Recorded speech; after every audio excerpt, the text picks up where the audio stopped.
खेड तालुक्यामध्ये येऊन घातलेल्या या जिल्हा परिषद पंचायत समितीच्या रणधुमाळीमध्ये आमची राजकीय भूमिका स्पष्ट करण्यासाठी या ठिकाणी पत्रकार परिषद आयोजित केलेली आहे।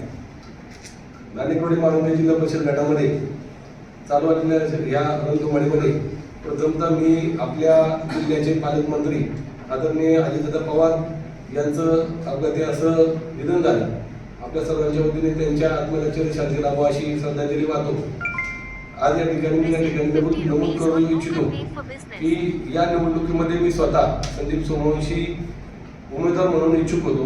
गेली अनेक वर्ष 14-15 वर्ष या भागामध्ये असेल जे तालुक्यामध्ये असेल मी राजकीय पटलावर सामाजिक काम करत आहे। माझी पत्नी क्रांती सोमवंशी ही पण उपसभापती आहे। आमच्या गावातील सर्व राजकीय सामाजिक वातावरणामध्ये आम्ही आमचं कुटुंब सक्रिय सहभाग करत असताना या ठिकाणी गेले बरेच महिने या ठिकाणी मी पण उमेदवार म्हणून इच्छुक होतो आणि चांगल्या अशा प्रकारचं काम केलं। या ठिकाणी काही गोष्टी गावातल्या चर्चेमध्ये जेव्हा मंदिरामध्ये झाल्या त्यामध्ये गावामध्ये एक उमेदवार असावा असं गावातल्या सर्वांची भावना होती।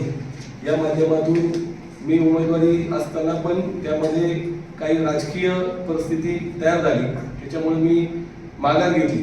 परंतु माघारीनंतर 27 तारखेच्या नंतर आज ताग आहे गावातील जे उमेदवार आहे मी या ठिकाणी नाव घेऊ इच्छित नाही, यांनी कुठल्याही प्रकारचं गावातील एक उमेदवार या ठिकाणी नसताना त्याची गरज आहे का किंवा त्याची राजकीय भूमिका आमच्यासाठी गरजेची नाही। आम्हाला आमच्या पद्धतीने आम्ही आमच्या पद्धतीने राजकारण करू शकतो किंवा पैशाच्या जीवावर जी त्यांनी राजकीय वातावरण निर्मिती या ठिकाणी या गटामध्ये केलेली आहे, कुठल्याही प्रकारचं सामाजिक काम नाही आणि मुळामध्ये त्यांची विश्वासार्हता शून्य आहे। आजपर्यंत त्यांनी वेगवेगळे पक्ष बदलले। या ठिकाणी पहिल्यांदा ते काँग्रेसमध्ये होते, काँग्रेसमधून शिवसेनेमधून राष्ट्रवादीमध्ये, मधल्या काळामध्ये परत थोडे काळ भाजपमध्ये पण होते आणि नंतर आता पुन्हा उद्धव बाळासाहेब ठाकरेंच्या शिवसेनेमध्ये त्यांनी प्रवेश केलेला आहे। त्या खोलामध्ये मी जात नाही, उमेदवारी कशी मिळाली काय मिळाली याच्यामध्ये मला बोलायचं नाहीये, परंतु राजकीय विश्वासार्हता सामाजिक विश्वासार्हता शून्य आहे। त्यांच्या सगळ्या डीपमध्ये ते कसे वागतात काय वागतात सर्व परिचित आहे। अशा व्यक्तींच्या मागे राहण्यापेक्षा या ठिकाणी गणेश भाऊ बोत्रे हा एक तरुण सहकारी आहे, आमचा तो नातेवाईक पण आहे। शिवाय त्याच्या विरुद्ध जरी आम्ही तयारी करत असलो तरी एक त्या खेळीमेळीच्या पद्धतीने आम्ही तयारी केली। आज तो 8-10 वर्ष आलं या ठिकाणी राजकारणामध्ये काम करतोय, समाजामध्ये पण काम करतोय। असा तरुण त्याचबरोबर आमच्या स्थानिक पातळीवर सर्व पदाधिकारी असतील, आमचे मामा समाजशील खराबी असतील, या ठिकाणी शंकर शेटे, संतोष खराबी, रावशेठ शेलारे, असंख्य कार्यकर्ते गावातले असतील, या परिसरातले असतील, सगळ्यांची चर्चा केला असता जो तरुण आपल्याला रात्री अपरात्री अडीअडचणीला येईल, आपल्या मागे उभा राहील, या एका व्यक्तिशा उमेदवाराला म्हणून आज आमच्या महायुतीतला एक घटक म्हणून या अँगलनी त्याच्या पाठीमागे सक्षमपणे आम्ही या ठिकाणी राजकारणामध्ये मी तरी संदीप सोमवंशी म्हणून स्वतः सांगतो की मी असेल, आमचं कुटुंब, आमचे कार्यकर्ते असतील, या ठिकाणी बसले सगळेच आता समावपणे ते पण त्यांची भूमिका जाहीर करतील। त्याच्यामध्ये आम्ही 100% त्यांच्या मागे ठामपणे उभे राहणार आहे। जिल्हा परिषदचा उमेदवार म्हणून गणेश बोत्रे यांच्यासाठी अवरात्र कष्ट करून त्यांना निवडून घेण्याची 100% ग्वाही या ठिकाणी मी देतो। माझी मी राजकीय भूमिका या ठिकाणी स्पष्ट करतोय। या ठिकाणी तुम्हाला लवकरात लवकर 9 तारखेला याचा विजयामध्ये रूपांतर दिसेल। पाठिंबा देताना काही अट शर्त असं काही आहे का की बिनशर्त? याच्यामध्ये कुणी काही जरी शंका कुशंका व्यक्त केल्या तरी सर्वश्रुत आहे तर उमेदवार स्वतः आहे। मी कुठल्याही प्रकारची अट शर्त याच्यामध्ये टाकली नाहीये। प्रत्येक जण त्याच्या कर्माने पुढे जात असतो। माझी कुठल्याही प्रकारची अपेक्षा विना याच्यामध्ये मी या ठिकाणी गणेश भाऊंचं काम करणार आहे। तुम्ही बाजार समितीमध्ये तुमच्या सभापतीवरती उपसभापती आहे, त्या मशालीचे उमेदवार म्हणण्यापेक्षा आमदार बाबाजी काळे यांच्या नेतृत्वाखाली काम करतात आणि समोर जो उमेदवार त्याच पक्षाचा आहे, मग तुमचे त्याच्यामध्ये काय घडामोडी झाल्यात का, बोलणं झालं? या ठिकाणी बाबाजी काळे आमदारांबद्दल मला या ठिकाणी काहीच बोलायचं नाही सध्या, कारण बाजार समिती ही आमदारकीच्या आधी झालेली इलेक्शन आहे। ती एक स्वतंत्र विचाराने एक स्वतंत्र ग्रुपनी झालेली इलेक्शन होती। तो ग्रुप आमचा विचाराने तसाच एक आहे।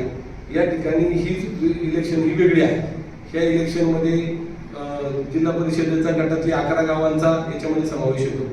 त्याच्यामुळे इथं व्यक्तिशा आणि कोण जनतेच्या कामाला येणार आहे, अडीअडचणीला येणार आहे, हा विषय वेगळा आहे। शेतकऱ्यांच्या हितासाठी जी काही बाजार समितीचा विषय आहे तिथं त्या ग्रुप बरोबर तर मन धनाने माझी पत्नी किंवा आमचा ग्रुप तिथं एक संघ राहील, त्याच्यामध्ये काय अडचण नाही. आता हे दिलीप मोहिते यांच्या पार्टीचे उमेदवार आहेत, मग ते तुमचं स्थानिक राजकारण म्हणायचं की वरच्या याच्यातलं नाही, काय? स्थानिक राजकारणातून हा घेतलेला निर्णय आहे. सर्व कार्यकर्त्यांच्या हितासाठी घेतलेला हा निर्णय आहे. वरिष्ठ पातळीवर त्या ठिकाणी महायुती आहे. तो पण पक्ष आमच्या महायुतीमध्ये सोबत असल्यामुळे ती काही वरूनच या मुख्यमंत्र्यांचे आदेश आहेत की आज अजितदादांच्या अंत्यविधीनंतर महायुतीचे काम करण्याचे आदेश सर्व पदाधिकाऱ्यांना देण्यात आलेले आहेत. फक्त तुमचा जिल्हा परिषदचा विषय आहे, पंचायत समितीचा नाही, पंचायत समितीला या ठिकाणी आमचे पण उमेदवार आहेत, त्यामुळे फक्त जिल्हा परिषदचा याच्यामध्ये विषय आहे. एका बाजूला आज सचिन आहे मशालीचे नेते तालुक्यात वेगवेगळ्या ठिकाणी अनेक ठिकाणी सभा घेत आहेत. हा पाठिंबा त्यांच्या पक्षाला झटका आहे की हा पाठिंबा जाहीर होणारच होता? ना पक्षाला झटका म्हणून त्यांनी समजावं, कारण याच्यानंतर गणेश भाऊने केलेलं काम तर चांगलंच आहे, परंतु पुढची राजकीय वातावरण निर्मिती आजपासून खूप सचिन. मोठ्या प्रमाणात घडेल आणि ती निर्णायक राहील. मी संभाजी करावी, माजी उपसभापती पंचायत समितीचे आहे. आता या ठिकाणी संदीप बाबरी त्यांच्या भावना या ठिकाणी व्यक्त केलेल्या आहेत. आम्ही सगळे मंडळी, सगळे स्थानिक, सगळे गावातले मंडळी आहेत. आताचा जर विचार केला काही या इलेक्शनमध्ये आत्ताचा आमचे जे उमेदवार असतील ते उमेदवार काय म्हणतात गाव पातळीवरती की फक्त आपण सगळे खराबी आणि कड सगळे एकत्र झाले. त्याचं माझं असं म्हणणं आहे की गाव फक्त खराबी आणि कडांचं नाही, त्यामध्ये बरेचसे त्यातले आमचे सगळे भाऊ आहेत. मग त्या ठिकाणी देवकर असतील, केसवर असतील, सोमोशी असतील, जम्मूकर असतील, बेडवडे असतील, त्यांनी कार्यकर्त्यांना माझ्याकडे पाठवले होते की म्हणजे भाऊ तुम्ही सगळं गाव एक झालं असताना तुम्ही कशाला वेगवेगळी भूमिका घेता. मी म्हणलं गाव म्हणजे काय, मला गावाची व्याख्या मला सांगा. त्यांना मी सांगितलं कड आणि खराबी म्हणजे गाव होऊ शकत नाही. आज आपण खराबाडीमध्ये फक्त आपण कड आणि खराबी म्हणलं तर 2% फक्त आपण विभागले गेले आहे. जवळजवळ 95% बाहेरचे रहिवासी या ठिकाणी आलेले आहेत. त्याच्यामुळे इथून पुढच्या भविष्य काळामध्ये चालायचं असेल तर त्यांना सुद्धा आपल्याला बरोबर घ्यावं लागेल. तर त्यांनी सांगितलं की माझ्यावरती त्यांचे नेते काही पाठवले मंडळी की भाऊ तुम्ही गावाच्या विरोधात जाऊ नका, गाव तुम्हाला मानते, गाव टाईला ते गाव पाठीमागं राहिलं. मी म्हणलं बरोबर आहे, म्हणजे मी तर राष्ट्रवादीचा म्हणजे कार्यकर्ता आहे, पहिल्यापासून दादाला मागणार आहे. मी आतापर्यंत काही पक्ष काही बदललेला नाही, मी त्या आहे त्या पक्षामध्येच आहे. मग ज्यावेळेस माझ्या पाठीमागं गाव उभं होतं त्यावेळेस मला गावाने मला पंचायत समितीचं उपसभापतीपद केलं. त्यानंतर माझी मिसेस जिल्हा परिषद सदस्य झाली, पंचायत समिती सदस्य झाली आणि इथून पुढच्या काळामध्ये आम्ही म्हटलं की आमच्या घराला भरपूर आम्हाला गावाने आम्हाला सहकार्य केले, म्हणून आम्ही थांबण्याचा निर्णय घेतला. आणि मी पाहिलं की ह्या भागामध्ये दिलीपांना मोहिते पाटील काम करत असताना त्यांच्या तालमीमध्ये माननीय गणेश शेटमंत्री हे गेले 7-8 वर्ष कशाचाही त्यांनी स्वार्थ न ठेवता ह्या मतदारसंघामध्ये काम केले. मग त्या ठिकाणी मग राशी असेल, बेडकरवाडी असेल किंवा आमच्या 11 गावं असतील, त्या ठिकाणी त्यांनी पाहिलं नाही की बाबा ह्या ठिकाणी जागा कोणती निघती, आरक्षण कोणतं भेटतंय, तरी त्यांनी सातत्य कामाचं त्यांनी असं पुढं नेण्याचं त्यांनी काम केले. मग महिला असतील, स्वतःच्या खर्चातून त्यांनी रस्ते करून दिले.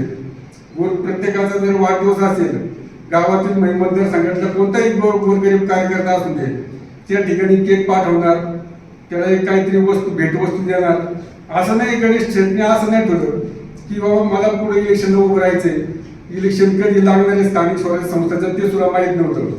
म्हणून मी या ठिकाणी सांगतोय गावातील जरी त्याच्या पाठीमागे तरी हे म्हणत असेल की आम्ही कड खराबी आम्ही सगळे एकत्र आहे, पण मी कड खराबी हे गाव मी मानत नाही. सगळे आमच्या बाहेर असतील, बाहेरगावचे लोक असतात, त्यांना जर बरोबर घेऊन जायचं असेल तर आपल्याला सर्वांना बरोबर घेऊन जावं लागेल. इथून पुढच्या काळामध्ये फक्त हे शेवटचं इलेक्शन आहे जिल्हा परिषद पंचायत समितीचं. यानंतर आमच्याकडे महानगरपालिका होणार आहे. महानगरपालिका होणार आहेत, मग खरावाडी फक्त 800-850 मतदानाची आपण गरज आहे का? त्या ठिकाणी आपण निवडून येणार आहे का? बाहेरच्या लोकांची आपल्याला गरज नाही का? हे मी कार्यकर्त्यांना समजून सांगितलं. म्हणजे तुम्ही फक्त याच्याबद्दल राजकारणात फक्त आपल्या भावकीन गावकीवरती चालत नाही. आता प्रत्येकाला प्रत्येकाची गरज आहे. मग तो गरीब वर्गातला जरी असेल तर त्याला बरोबर घेऊन जायची आपली ताकद पाहिजे, क्षमता पाहिजे. तेव्हा असं काही चालणार नाही. म्हणून मी सांगितलं ह्या आपण या ठिकाणी वास्तूमध्ये बसल्यात, त्या ठिकाणी माझ्या हॉटेलचं उद्घाटन माननीय अजितदादा पवारांनी केलेलं आहे. आतापर्यंत मला जे तिकीटं दिली ते सगळं दादांनी दिली. मला दमकून माझ्या बायकोला त्यांनी जिल्हा परिषदेला उभं राहायला सांगितलं आणि निवडून पण आली. त्यामुळे दादाला मानणारा कार्यकर्ता आहे. आज शेवटची दादाची इच्छा पूर्ण करायची की दादाच्या पाठीमागे जर आपण सर्व ज्यावेळेस जिवंत असतात किंवा ज्या माणसाकडे सत्ता संपत्ती असतील त्याच्या पाठीमागे कुणी जातात, परंतु आता दादा आहेत नाही.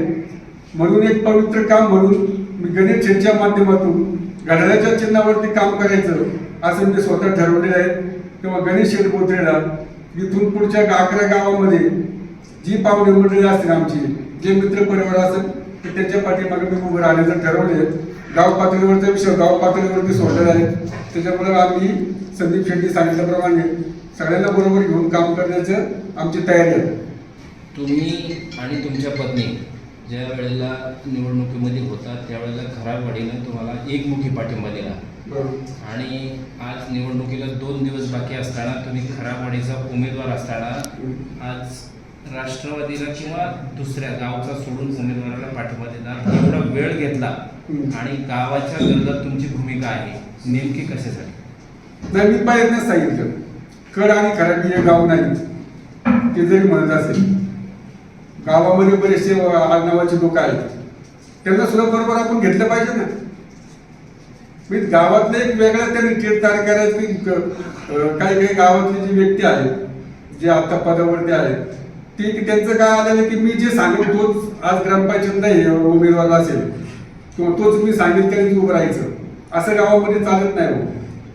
दिवसेंदिवस कसं असतं, प्रत्येक राजकारणाची सिच्युएशन बदलत असतात, त्यानुसार वातावरण आपण तयार करायचं असं पुढे जायचं असतं. असं लोकांना काही पण सांगून पुढे जाता येत नसतं लोकांना. हे होतं हे शेवटच्या टप्प्यात का असं म्हणायचं? नाही, गावाची बैठक नव्हती झाली. नाही, गावाची बैठक तर ज्यावेळेस संदीप शेठ सोमवंशींनी सांगितलं की गावाची बैठक घ्या, गावाची बैठक घ्या, तुम्ही घेतलीच नाही. यांनी सांगितलं तर गावाची बैठक मंदिरामध्ये बोलवा. एकमुखी जो माझं ते सुद्धा इच्छुक होते संदीप शेठ आणि जीवन खराबी इच्छुक होता. त्यांनी अवघड भूमिका मांडली होती. पक्षाचं तिकीट ज्याला भेटल तो गावातून उमेदवार तो त्यांनी तिकीट इलेक्शन लढायचं. त्या पद्धतीने संदीप शेठला तिकीट भेटत होतं बीजेपीचं, पण यांचं ठरलं की बाबा मित्र पक्षाने बाबा एकच उमेदवार द्यायचं म्हणून त्या ठिकाणी पुढच्या उमेदवाराला तिकीट भेटलं. त्या उमेदवाराची पार्श्वभूमी आपल्याला सर्वांना माहिती आहे की 5 वर्ष झालं, 5 वर्ष जो विद्यमान आमदार असेल त्या विद्यमान आमदाराच्या गाठ्यामध्ये घुसायचं. म्हणजे तू पाठीमाग आमचं सुरेश भाऊ असेल, माझे मित्र स्वर्गीय सुरेश भाऊ मोरे असेल, त्यांच्या पक्षामध्ये गेले, शिवसेनेला सोडलं, सुरेश भाऊच्या आमदारकीच्या त्यांच्या याच्यात गेले. नंतर सुरेश भाऊ गेला, सुरेश भाऊला सोडलं, दिलीप शेठ मोदीच्या पाठीमागे गेले. दिलीप शेठ माझे आमदार झाले, दिलीप शेठला सोडलं, बाबाजी विद्यमान आमदार बाबाजी काळेच्या पाठीमागे गेले. म्हणजे हे जर स्वार्थ साधून फक्त सत्ता आहे तिकडे जर असेल तर हे कुणालाही मान्य नाही. माझ्या बुद्धीला हे पटलं नाही. आम्ही पहिल्यापासून आमच्यावरती ज्याचा अन्याय झालाय तरी मी निष्ठावंत राष्ट्रवादी पक्षाच्या पाठीमागे राहिलेले. दिलीप शेट्टी आमच्या जरी पाठीमागच्या काळामध्ये जरी काहीतरी मतभेद झाले असेल, पण मी एक राष्ट्रवादीचा कार्यकर्ता आहे. मी राष्ट्रवादीचा उमेदवार आमचे गणेश बोत्रे त्याच्या पाठीमागे खंबीर उभं राहायचं मी ठरवलेलं आहे. थोडक्यात एक जबाबदार व्यक्ती आहात तुम्ही आणि तुम्ही आता ह्या वेळेला त्यांना सोडताय. त्यांची वैयक्तिक काही वागण्या बोलण्यातली किंवा स्वार्थी किंवा काय धरसोड अशी काय वृत्ती असल्यामुळे सोडताय का? तुम्ही जे बोलताय प्रश्न विचारला एकदम तो बरोबर आहे. इथून पाठीमागच्या काळामध्ये ग्रामपंचायत इलेक्शन झालं होतं. ग्रामपंचायतच्या इलेक्शनमध्ये आता हे दोघे हनुमंत आनंदकर आणि जीवन शेठ खराबी ती समोरासमोर उभी होती. त्यावेळेस मी जीवनला सरपंच करण्यासाठी मी फार आमचे सदस्य आमचे संतोष शेठ खराबी यांची मिसेस विद्यमान ग्रामपंचायत सदस्य होते. तर मी त्यावेळेस मी भूमिका मांडली होती की बाबा पहिल्यांदा जागा एक पुरुष आहे तर त्यावेळी जीवन शेठला सरपंच आपण करू. मी जीवन शेठला सांगितलं होतं. तर संतोष शेठचं मन वळवण्यासाठी मी त्यांचे जे मावस भाऊ आहेत दत्ता शेठ पवळे त्यांच्या घरी जाऊन 2 वेळा मी भेटलो की आपण संतोष शेठच्या बायकोला आपण सेकंड पिरियडमध्ये सरपंच करू, पहिल्यांदा जीवन शेठ खराबी सरपंच करू, एवढं ठरलं होतं सगळं. तर ह्या ठिकाणी काय आलं, नंतरच्या काळामध्ये कुठेतरी त्यांचं काम भरवलं. हनुमंत आनंदकर सरपंच झाला आणि ह्या महाशयांनी असं ठरवलं की यांनी यांचा नातेवाईक सरपंच केला. म्हणजे आम्ही त्यांना सरपंच करण्यासाठी दुसऱ्यांच्या घरी जाऊन की बाबा नाही जीवन खराबी सरपंच, म्हणजे हलक्या कानाची माणसं राजकारणामध्ये टिकत नाही. हलक्या कानाचं काहीतरी बोलून दुसऱ्यावरती शहानिशा करायला पाहिजे होती ना, की बाबा समस्या तुम्ही असंच काय बोललं का. राजकारणामध्ये कसं असतं, माणूस एखादं बोलला तर सिच्युएशननी त्या कंडिशनमध्ये कसं बोललं ते पण आपण तारतम्य पाहिलं पाहिजे. पण त्या मंडळींनी काही पाहिलं नाही. तिथून पुढच्या काळामध्ये त्यांनी 2-2.5 वर्ष माझ्याबरोबर आबोला घातला. माझ्याबरोबर नाही, आमच्या सगळ्या फॅमिली बरोबर सगळे कार्यक्रम टाळले. आमच्या आईच्या दशकऱ्या मी दिला, घरच्या 10 दिवस कसल्याही कार्यक्रमामध्ये आलं नाही. आता तुम्ही सांगा, राजकारण आपण करतो, आपल्याला पुढं राजकारणाचं आपल्याला पुढं करायचंय, तर हे असं धरल्यामुळं मी माझ्या मनामध्ये एक निर्णय तयार केला. ह्या माणसाची कुवत गाव पातळीवरती असेल तर हा जिल्हा लेवलला हा माणूस काम करण्याच्या लायकीचा नाही, त्याच्या पाठीमागे आपण उभं राहायचं काही हे नाही. त्याच्यामुळे मी ठरवलं की ह्या माणसाला आपण एकदा चान्स दिला होता, पण यांनी त्यामध्ये अवगुण दाखवलं आणि स्वतःच्या पायावर त्यांनी धोंडा पाडून घेतलं. तर आपण ह्या माणसावरती बरोबर उभं राहिलं हे चुकीचे आहे. म्हणून मी ठरवलं. उमेदवार आणि हनुमंतकडचे बाजार समितीचे संचालक आहेत, हा, त्यांचं दोघांचं साठलोट आहे, 2 पक्षातली 2 माणसं आहेत. हो, म्हणजे दोघांचं साठलोट आहे आणि त्याचा तुम्हाला राग आहे थोडं. नाही साठे फक्त नाही, ते जरी काही झाले असेल तर त्याच्याशी आम्हाला घेणं नाही. पण मला माझा त्याच्यामध्ये असं आहे की आजच्या कलियुगाच्या याच्यामध्ये प्रत्येक जण स्वतःसाठी पक्ष बदलतो. मग त्यांना लोकांचं काय घेणं नाही. लोकांचं निष्ठा तत्व हे सगळे त्यांनी सगळे पायाशी सगळे गुंडळलेले आहेत सगळे. फार आपण राज्याच्या राजकारणामध्ये पाहिलं, जिल्ह्याच्या राजकारणात पाहिलं, गाव पातळीवरती पाहिलं तर हे जास्त दिवस टिकणारं नाहीये. कलियुगाचा जरी प्रभाव जरी वाढत चालला असेल तरी प्रत्येकाने गाव पातळीवरती आपला माणूस, ते आपल्या गावातला जरी माणूस असेल तर त्याला सहकार्य केले पाहिजे. पण ती माणसं सुद्धा त्या लेवलची पाहिजे ना, त्या लेवलची माणसं. अवचारी माणसं चालत नाही राजकारणामध्ये. बरोबर, म्हणजे तुमचा खराबी वाडीकरांचा निर्णय ठरलाय आता गणेश शेठ बोत्रेंना मदत करायची. बरोबर, आम्ही गणेश शेठ बोत्रे यांच्या पाठीमागे ठाकरे उभे.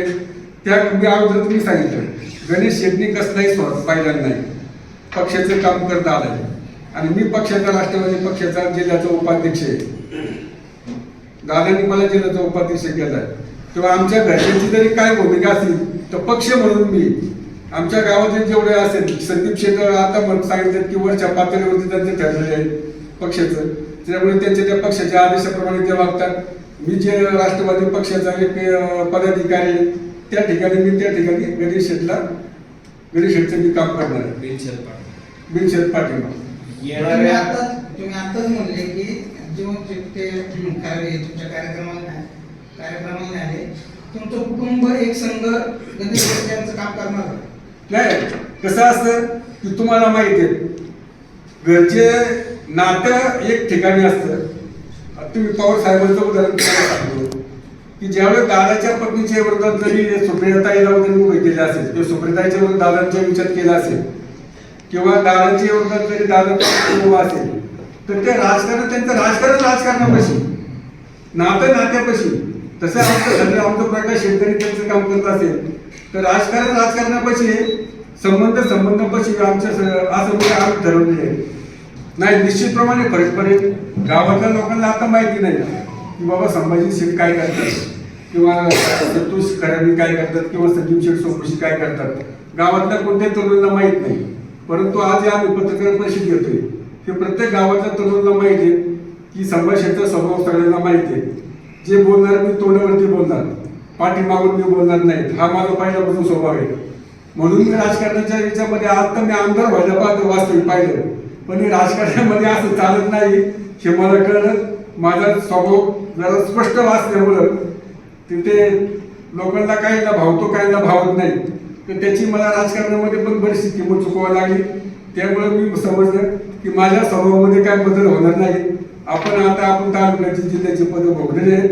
आपल्या रूपाने तरुण सहकारी म्हणून इथून पुढच्या काळामध्ये आता गणेश शेठला संधी भेटलेली, पुढच्या काळामध्ये संदीप शेठ असेल की तरुणाला आपण वाव द्यायचा, आपण त्यांना मार्गदर्शन करायचं असं ठरवलेलं आहे. हा फक्त पाठिंबाच की निवडून आणण्यासाठी चंग? नाही निवडून हा कसल्या परिस्थितीमध्ये निवडून हा माझा मतदारसंघ पहिल्यापासून सुरेश भाऊ गोरे त्यांच्याबरोबर मी थांबलेला आहे.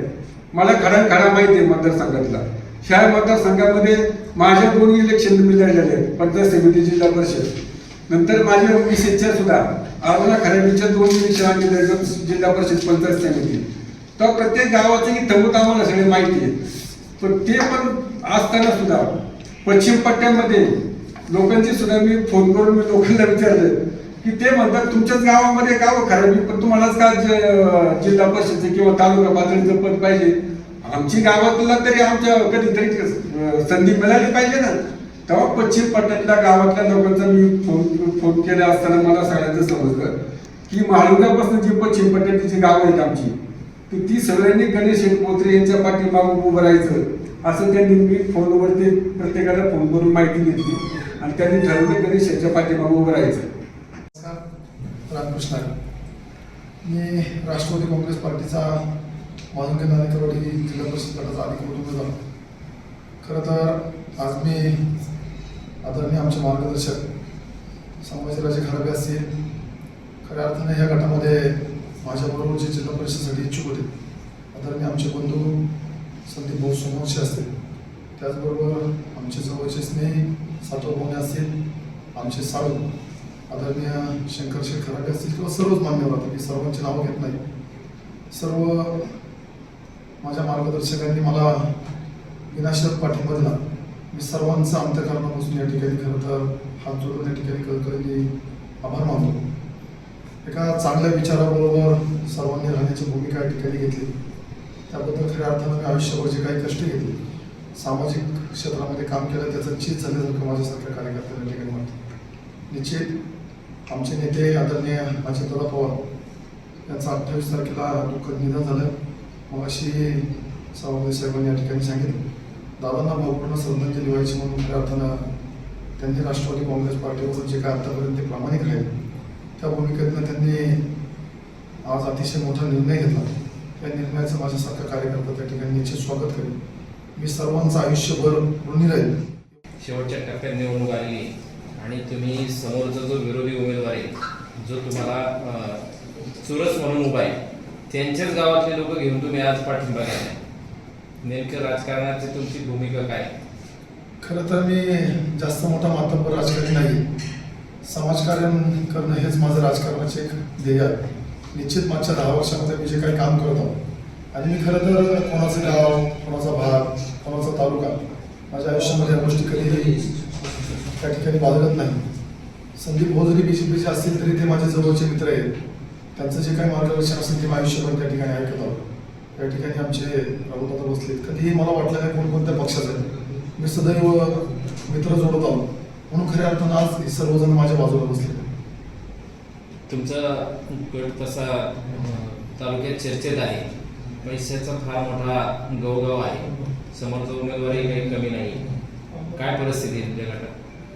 खरं तर मी पैसे म्हणून उमेदवारीमध्ये आलोच नाही आणि पैसे म्हणून मला पक्षाने उमेदवारी दिली नाही. मी काम करणारा कार्यकर्ता आहे आणि आमच्या पक्षाचं, आमच्या दादांचं बिलवाक्य त्या ठिकाणी होतं की आम्ही आयुष्यभर काम करत आलो. आणि खरं तर दादा ज्या ठिकाणी काम करत होते त्यावेळेसही तुम्ही सर्व पत्रकार बांधवांनी दादांना त्या ठिकाणी नाव ठेवलं होतं कामाचा माणूस. आणि मागच्या 5-6 दिवसापासून तुम्ही सर्वांनी त्या ठिकाणी हेडलाईन म्हणून दाखवली. दादांना प्रत्येक ठिकाणी कामाचा माणूस म्हणून त्या ठिकाणी समजलं गेलं, संबोधलं गेलं. निश्चित मीही त्या ठिकाणी कामाचा माणूस आहे म्हणूनही सर्वजण माझ्या बाजूला या ठिकाणी बसले. गेल्या काही निवडणुकांचा विचार करता विधानसभा निवडणुकीमध्ये मशालचे जे उभाटाचे जे आमदार आहेत, बाबाजी काळे, त्यांना इथून लीड मिळाली. त्याच्यानंतर नगर परिषदेच्या निवडणुका झाल्या. राष्ट्रवादीला फारसं यश मिळालं नाही. बाजार समितीची एक निवडणूक त्याच काळात झाली, तिथंही राष्ट्रवादीला यश मिळालं नाही. तर तुमचं आता ह्या इलेक्शनमध्ये राष्ट्रवादीची उमेदवारी तुम्हाला आहे. काय तुम्हाला वाटतं की तुम्हाला यश मिळेल?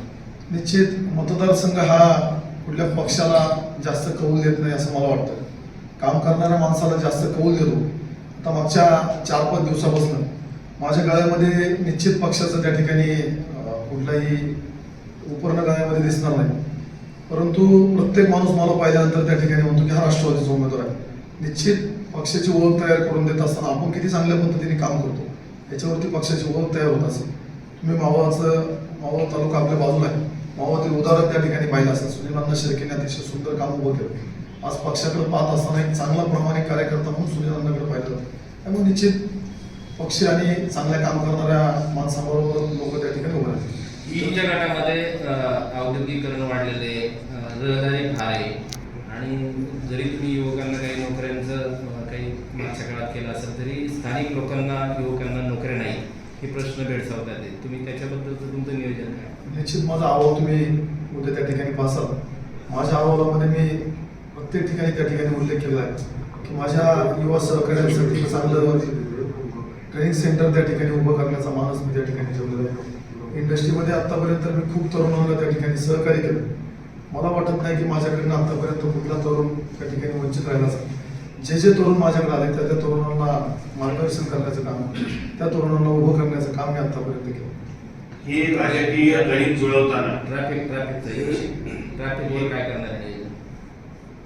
ट्रॅफिकवर काय नियोजन करणार? आणि दुसरा एक प्रश्न, हे राजकीय गणित जुळवताना तुम्ही आज जुळवलं, आज सचिन नाईक तालुक्यात आहे, बाबाजी शेतकऱ्यांची तुमच्याच मतदारसंघात कदाचित सभा पडेल, योग्य वेळ साधली की याच्या आधी जुळायला पाहिजे?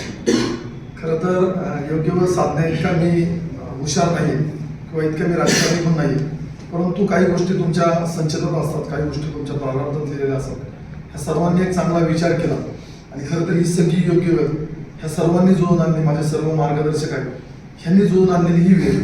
त्यामुळे निश्चित प्रारब्धामध्ये, संचितामध्ये आणि देवाच्या मनामध्ये कुठेतरी काहीतरी चांगलं आहे, ते चांगलं तुम्हाला 9 तारखेला पाहायला मिळेल. तुमचा गट चाकणला जोडून आहे आणि चाकणच्या इंडस्ट्रीच्या एरियामध्ये जबरदस्त ट्रॅफिक असतं. ह्या ट्रॅफिकसाठी जिल्हा परिषद सदस्य म्हणून किंवा अजित पवार, दिलीप मोहिते यांचे एक सिलेदार म्हणून तुमचं नियोजन आहे? निश्चित म्हणजे अजितदादांचं तुम्ही नाव घेतलं, खरं तर आज दादा आहेत नाहीत, परंतु सकाळी 7:30 वाजता तालुक्याच्या ट्रॅफिकसाठी दौरा करणारा नेता म्हणजे अजितदादा आहे.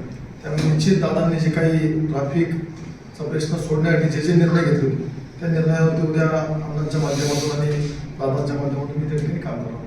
दादा गेल्यानंतर लोकांच्या भावना दुःखद आहेत, मात्र सुनेत्राताईंना उपमुख्यमंत्री पद देखील मिळालेलं आहे. याचा तुम्हाला किती फायदा होईल? खरं तर पक्षाचं कोणीतरी नेतृत्व करावं म्हणून सुनेत्राताई त्या ठिकाणी उपमुख्यमंत्री झाल्या. कारण की आमच्या सर्व कार्यकर्त्यांच्या चेहऱ्यासमोर किंवा डोळ्यासमोर त्या ठिकाणी अंधार होता. एक नेता असावा, एका नेत्याच्या पाठीमागे आपण त्यांचं काम करावं म्हणून सुनेत्राताईंनी त्या ठिकाणी जबाबदारी घेतली.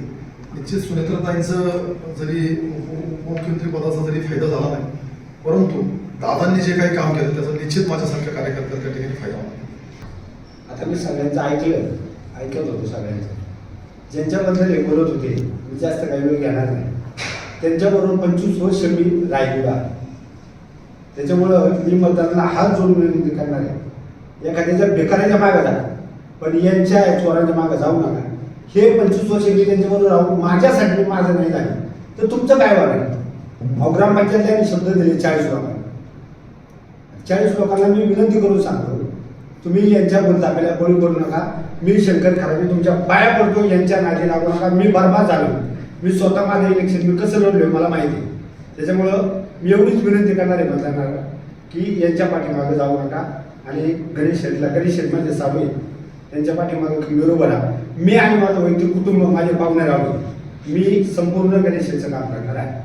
साहेब तुम्हाला एकच प्रश्न, तुम्ही त्यांना चोर म्हणाले म्हणजे त्याचं नेमकं विश्लेषण काय? चोर कसं आहे? अहो यांच्यासाठी मी काय नाही केलं हा प्रश्न त्यांनाही जाऊन तुम्ही विचारा.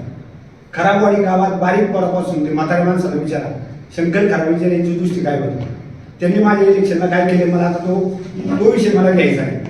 त्यामुळे चोर नाही, माझ्याकडे शब्द बरेच आहेत, पण मी आता माफ करा, मी तुम्हाला त्याचं उत्तर देऊ शकत नाही. एखादं उदाहरण सांगा. तुम्ही आम्ही ते म्हणतो तुमच्या बरोबरीचं तुम्हाला त्याची खंत आहे, त्याचं एखादं उदाहरण तरी सांगितलं. अहो यांच्या सामाजिक कार्यामध्ये सगळ्यात हिरिरीने भाग घेणारा मी 25 वर्षांच्या बरोबर आहे. माझी भावकी मी सोडून दिली होती यांच्यासाठी. आणि ज्यावेळेस मी इलेक्शनला उभं राहिलो त्यावेळेस माझ्या भावकीने मला मतदान केलं, मला निवडून आणलं. त्यावेळेस माझी गंमत पाहतो, तुला कोण विचारतं तुझ्या पाठीमागे काय मतदान आहे, त्यांना मी दाखवून दिलं काय आहे. आणि आता 9 तारखेला दाखवून देणार आहे मी तेवढा नाचून. त्याच्यामुळे मी जास्त आता बोलू शकत नाही. माफ धन्यवाद. तुम्ही ग्रामपंचायतीमध्ये सदस्य होते का? माझे विशेष सदस्य आहेत. 25 वर्ष काय झाला तुमच्या ग्रामपंचायतीच्या काळामध्ये समोरच्या उमेदवारांनी काहीतरी गायरानात घर बांधलं होतं आणि ते आता काहीतरी दाखवलं नाही तुमच्या निवडणुकीचे नाही, ती माझी विशेष तिथं असल्यामुळं मी त्याचं मला काय माहिती नाही, मी काय त्याच्याबद्दल बोलू शकतो. तुम्ही सदस्य होते तुम्ही सांगा. त्यांचं इलेक्शनचं सांगतात ते मतसंस्थेचा विषय. मी आनंद कृपा ग्रामपंचायतीत तुम्ही होता ना? त्या विशेष विशेष पलीकडचे. महाराष्ट्रातील ताज्या घडामोडी पाहण्यासाठी आजच आपल्या न्यूज 15 मराठी या चॅनलला यूट्यूबवर सबस्क्राईब करा.